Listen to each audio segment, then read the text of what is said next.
Salut, ici Maps! Aujourd'hui, je vous parle de mes lectures prévues pour le mois de mai.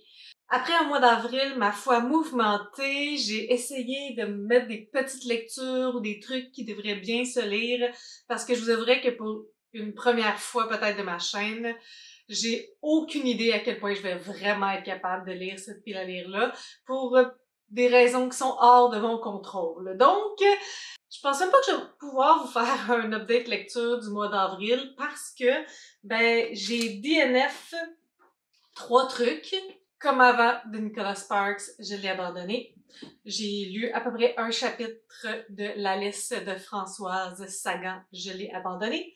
Et j'ai minusculement goûté à Carrington de Michael Holroyd que j'ai abandonné. Qu'est-ce que j'ai lu? J'ai lu tous les Maximes, donc de Denis Côté, Maxime tome 1, Maxime tome 2, Maxime tome 3, une genre de suite qui se nomme La forêt aux 1001 périls. Et je suis en train de lire Sight, le 3e tome de la trilogie, et ça risque d'être tout ce que je vais pouvoir lire. J'espère pouvoir me rendre à la fin de ce tome-là pour le mois d'avril, avant la fin du mois de mai, mais c'est ça. Donc, il n'y aura pas d'update lecture du mois d'avril parce que je ne parlerai pas des Maximes. Je pense pas que ça vous intéresse tant que ça que je vous parle d'une série jeunesse. Alors voilà pourquoi je pense que tout ce qui s'en vient pour le mois de mai, je ne sais pas qu'est-ce que ça va donner. Je sais pas si j'aurai beaucoup de temps, je sais pas si les astres vont s'aligner pour que je puisse lire un peu.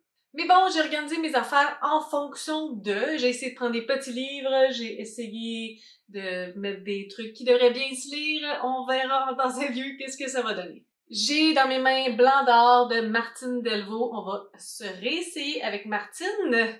Donc, une jeune femme tombe enceinte, un homme s'enfuit et une petite fille reste aux prises avec une énigme.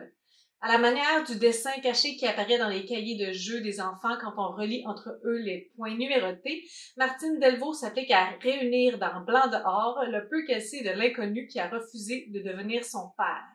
Un roman aussi résolu qu'apaisé où la romancière parvient à rendre lisible à nouveau une histoire pourtant criblée de blanc.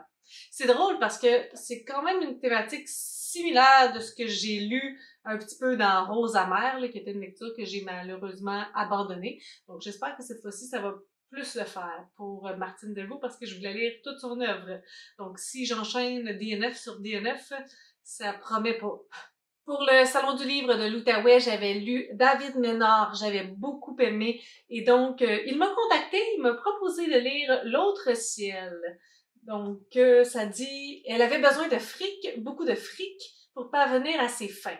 Il n'a pas compris qu'il n'y pouvait rien, que le pouvoir et les charmes de toutes les sorcières du monde n'auraient pas suffi à la guérir de son besoin de métamorphose. Ses jambes écartées et levées jusqu'aux astres n'auraient jamais su lui donner la part de septième ciel qui lui revenait, qu'elle ait été avec lui ou avec d'autres, qu'elle ait été aimée ou payée pour aimer. Son désir de se transformer demeurait intact, vierge, malgré les assauts. Donc, c'est en forme, c'est la poésie. La dernière fois, c'était un conte poétique qu'il avait appelé ça. Je me souviens plus exactement de la terminologie, mais c'est ça aussi qui avait été très surprenant, c'est que j'avais apprécié. Et moi et la poésie, de façon générale, c'est pas gagné d'avance.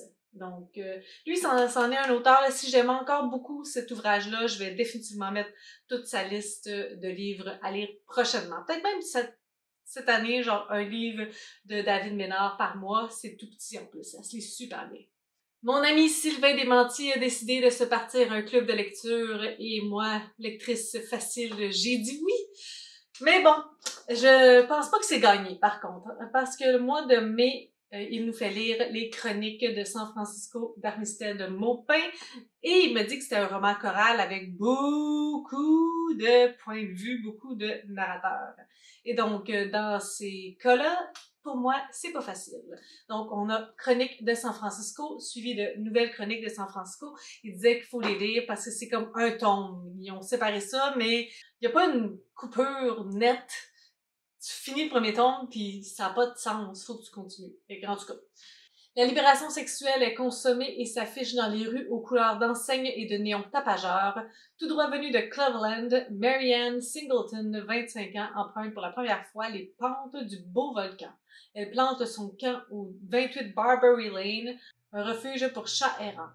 Logeuse, compréhensive et libérale, Madame Madrigal règne en matriarche sur le vieux bâtiment qui abrite une poignée de célibataires. Mona, rédactrice publicitaire, son coloc Michael, chômeur et disciple de l'amour interdit, et le beau Brian Hawkins, coureur de jupons insatiables. Les héros de cette tribu enchantée ont fait le bonheur de millions de lecteurs dans le monde entier au fil des 6 volumes de cette saga. Voilà. Je vais continuer à découvrir Delphine de Vigan avec les loyautés. Chacun de nous abrite-t-il quelque chose d'innommable susceptible de se révéler un jour, comme une encre sale, antipathique, se révélerait sous la chaleur de la flamme?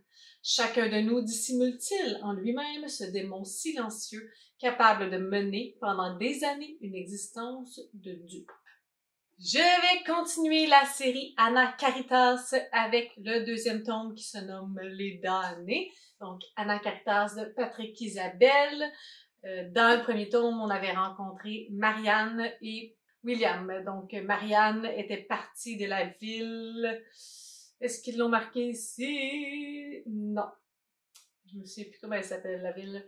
Elle était partie, puis elle était revenue, puis il s'est passé des trucs très bizarres autour d'elle. Elle avait une mauvaise réputation. Et dans la petite ville, il a commencé à se passer des choses étranges. Et William s'est rapproché de Marianne pour peut-être avoir des réponses. Peut-être qu'après l'aider. Et c'est un peu là qu'on est resté. Pour Emma Stapal, j'avais mis la duologie Cam Pasgal, le premier tome, La Société de Voktazar. Donc, j'aimerais bien lire le premier tome au mois de mai. Un bruit suspect dans une pièce qui devrait être vide, un homme s'y trouve mort. Poussé par la curiosité, son jeune fils, Cam Pasgal, ira ouvrir la porte à une spirale d'événements qui l'entraîneront dans un monde inconnu où il fera la connaissance d'étranges personnages. Éprouvé par le décès de son père, frustré par la vérité qu'on lui cache et qu'il doit glaner par mille et un subterfuges, Cam se retrouvera bien malgré lui plongé au cœur d'une intrigue complexe.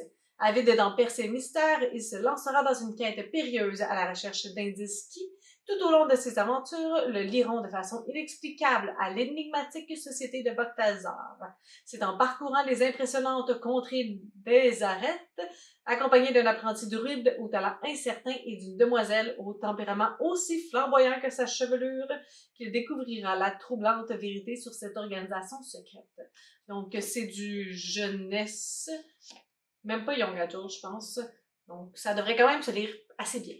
Et puis, j'aimerais ça continuer lentement, doucement, mais sûrement dans mes prisons. Donc, le dernier ouvrage publié de David Goudreau, Maple. Quand même pas tous les jours qu'une péripatéticienne bien mûre arrive à résoudre un paquet de crimes, à doubler la police et à neutraliser un tueur en série du même élan. Ça vaut la peine d'être raconté. Attachez vos tucs avec de la broche à dents, ça va fesser fort. Donc, Maple, qui est un personnage qu'on avait rencontré dans La Bête. J'ai pas vu beaucoup de retours sur ce livre-là. Je sais pas s'il est peut-être moins fort, ou en tout cas, je sais pas. À suivre. Je viens de penser à ça, que j'ai pas eu tant de critiques, que j'ai pas vu passer ce livre-là tant que ça. Oui, lorsqu'il a été publié, mais je m'attendais à plus peut-être. Pour mes prisons, on m'a suggéré le conte interdit Cendrillon de Sylvain Johnson. Une jeune fille confinée au sous-sol d'un salon mortuaire par une belle-mère cruelle, deux sœurs vaniteuses qui torturent la petite Sandrine, des souris inquiétantes nées dans l'ombre d'un four crématoire, un long séjour dans un pénitencier où les criminels et les gardiens se confondent. Ça fait longtemps que j'ai pas lu de conte interdit. Ça fait un petit bout. Je m'étais comme lassée. Il y avait un autre Stephen King dans mes prisons, soit Les Évadés. Comme je crois l'avoir dit, en prison, tout le monde est innocent. Oh, intéressant parce que dans ma première vidéo sur les prisons, j'avais vu que cette thématique-là revenait souvent. Puis, je trouvais ça intéressant. C'était rare d'avoir un ouvrage que la personne ne clamait pas nécessairement qu'elle était innocente, ou que c'était pas la plot twist qu'il soit innocent. Pendant tout le temps que j'ai passé là-bas, j'ai cru à l'innocence de moins de 10 hommes. Andy Dufresne était l'un d'eux. Condamné à une peine de prison à perpétuité après le meurtre de sa femme et de l'amant de celle-ci, Andy Dufresne, jeune banquier, purge sa peine au pénitencier de Shawshank. Et c'est intéressant parce que dans l'autre ouvrage que j'ai lu de Stephen King, qui était La ligne verte, il y avait aussi un enjeu d'innocence. Donc, ça fascine cette thématique. Je vais éventuellement relire Micheline Duff avec le livre Mon cri pour toi. Avec ce 8e roman, Micheline Duff nous entraîne derrière les barreaux dans un pénitencier fédéral où Françoise, celle que les gardiens et les prisonniers appellent Madame Piano, donne bénévolement des cours de piano individuels. Perspective intéressante. Dans ce monde mystérieux et clos, on découvre des êtres attachants, rarement repoussants, toujours étonnants. Parmi eux, Christian, condamné à vie à l'âge de 18 ans, écoule ses jours en compagnie de son père, détenu lui aussi. Quand le jeune homme parle à Madame Piano du cri qui se trouve au fond de sa gorge, elle se prend d'amitié pour lui et décide d'écrire son histoire. Ma foi, ça risque d'être vraiment touchant. J'avais pas lu ça, mais waouh! J'ai l'impression d'exagérer en ajoutant ce livre-là, mais comme je vous dis, j'ai aucune idée de ce que ça va donner le mois de mai, fait que ça se peut que je dise rien de tout ça. Aïe, aïe, aïe. Donc, Week-end en enfer de James Patterson et David Ellis. En compagnie de ses 3 meilleurs amis, Abby a abandonné mari et enfants pour s'offrir du bon temps à Monte-Carlo. Au programme, palace, casino, restaurant de luxe, boîte de nuit et champagne à volonté. Après une soirée bien arrosée, les 4 jeunes femmes décident de suivre leurs compagnons d'un soir sur un yacht. Lorsqu'elles se réveillent le lendemain matin, elles sont arrêtées sans ménagement par un groupe d'intervention de la gendarmerie. Abby est alors emmenée de force dans un lieu tenu secret. La voici accusée d'un crime d'État et menacée de passer le reste de sa vie en prison. Elle le sait, quelqu'un a monté toute cette opération. Mais qui et dans quel but? Et c'est un suspense. Voilà ce que je me propose pour le mois de mai. J'espère que je vais pouvoir lire ces ouvrages-là, mais seul le temps nous le dira. Sur ce, si vous avez des suggestions, des critiques, des commentaires, n'hésitez pas à le faire en dessous de ma vidéo. Je publie une vidéo le samedi. Si vous avez aimé cette vidéo, n'hésitez pas à mettre un pouce, à vous inscrire à ma chaîne. Et sur ce, je vous souhaite de bonnes lectures.